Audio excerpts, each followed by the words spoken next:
गर्म जोशीली बीवी को अगर उसका पति शारीरिक रूप से संतुष्ट ना कर पाए तो वो ऐसा कदम उठा ही लेती है।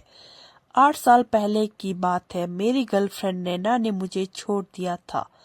मैं उस वक्त नया नया ग्रेजुएट होकर निकला था। मुझे पता चला कि नैना ने मुझे छोड़कर एक अमीर लड़की एनआरआई से शादी कर ली। वह बहुत धनी था। दिल्ली में उसके रेस्टोरेंट, 5-6 पेट्रोल पंप थे और कई गाड़ियां थी। इसी कारण से नैना ने उससे शादी कर ली।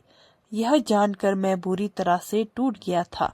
समझ नहीं आ रहा था कि क्या करूं। मैं शराब पीने लगा, सिगरेट पीने लगा। कुछ समय बाद मैं मुंबई शिफ्ट हो गया और वहां एक नौकरी करने लगा। मेरी आदतें और भी बिगड़ती चली गई। मैं लेडीज बार में जाने लगा और मेरी शराब और सिगरेट की लत बढ़ती गई। बचपन में मेरी सिर्फ माता थी जो कि मेरे 8वीं कक्षा में रहने के दौरान गुजर गई थी। मेरा पालन पोषण मेरे दादा दादी ने किया था। इस वक्त मैं बिल्कुल अकेला पड़ गया था और समझ नहीं आ रहा था कि क्या करूं। मेरी आदतें बद से बदतर होती जा रही थी। फिर मैं कभी कभी अपने मन को शांत करने के लिए एस्कॉर्ट्स की सेवा लेने लगा। एक दिन जब मैं सुबह उठा तो देखा कि वह लड़की कमरे की सफाई कर रही थी। मैंने उससे पूछा, तुम क्या कर रही हो? उसने कहा, यहाँ सब गंदा पड़ा हुआ था तो मैंने सोचा साफ कर देती हूँ। ना जाने क्यों मुझे अजीब सा लगने लगा। उसने खाना भी बनाया। उसके बाद मैं तैयार होकर ऑफिस चला गया। शाम को लौटते समय मैं उसके बारे में ही सोचता रहा। रात में भी मैं उसके बारे में ही सोचता रहा। अगले दिन मैंने उसी एजेंट को फोन करके उसी लड़की को दोबारा बेचने को कहा। जब वह आई तो मुझे देखकर मुस्कुराई। उस दिन मेरा उसके साथ शारीरिक संबंध बनाने का मन नहीं था। मैं उसके साथ अपना अकेलापन बांटना चाहता था, उससे बातें करना चाहता था, अपना मन हल्का करना चाहता था। उस रात हमने एक मूवी देखी और सारी रात एक दूसरे के साथ लेटे रहे, लेकिन शारीरिक संबंध नहीं बनाए। उसके चेहरे पर एक चिंता की लकीर थी जिसे उसने मुझसे नहीं बताया, लेकिन मैंने महसूस किया। धीरे धीरे मेरा उसके प्रति लगाव बढ़ने लगा। मैंने उससे उसका नंबर मांग लिया। अगले रविवार को मैंने उसे फोन किया, क्या तुम आज फ्री हो?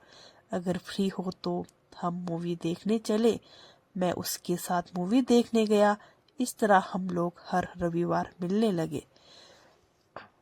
उसके साथ मिलते मिलते मेरी आदतें में काफी सुधार होने लगा।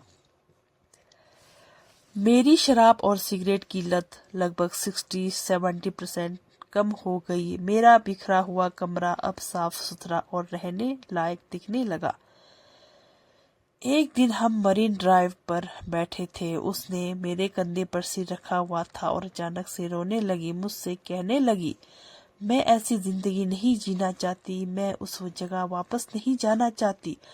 मैं चाहती हूँ कि कोई मुझे सच्चे दिल से प्यार करे, जिसके साथ मैं जीवन बिता सकूं। उसकी यह बात सुनकर मैं अंदर तक हिल गया, क्योंकि यह वही शब्द थे जो कुछ समय पहले नैना ने मुझसे कहे थे। उस शाम हमने साथ समय बिताया। अगले दिन से मैंने उसका फोन उठाना बंद कर दिया, उसके मैसेज का जवाब देना बंद कर दिया। उसने कई बार कॉल किया, लेकिन मैंने उससे बात नहीं की। मैं डर रहा था कि कहीं फिर से मेरा दिल टूट ना जाए, जैसे नैना ने किया था। मैं इस बात से भयभीत था। फिर अगले रविवार को वह मेरे घर आई और मुझ पर गुस्सा करने लगी, लेकिन फिर मैंने उसे सब कुछ बताया। हम दोनों ने साथ बैठकर बातें की, एक दूसरे के कंधे पर सिर रखकर काफी देर तक रोते रहे। कुछ दिन बाद मैंने उससे शादी करके पुणे में शिफ्ट होने का निर्णय लिया। आज हम दोनों एक साथ काफी खुश हैं। आखिर में मैं कहना चाहूंगा कि इस बात से फर्क नहीं पड़ता कि किसी का अतीत कैसा था या वह वर्जिन है या नहीं। फर्क इस बात से पड़ता है कि वर्तमान में आप दोनों एक दूसरे के प्रति कितने ईमानदार हैं और आपके बीच कितना प्रेम और सम्मान है। इंसान हर बार गलत नहीं होता, कभी कभी मजबूरियां उसे गलत रास्ते पर ले जाती है।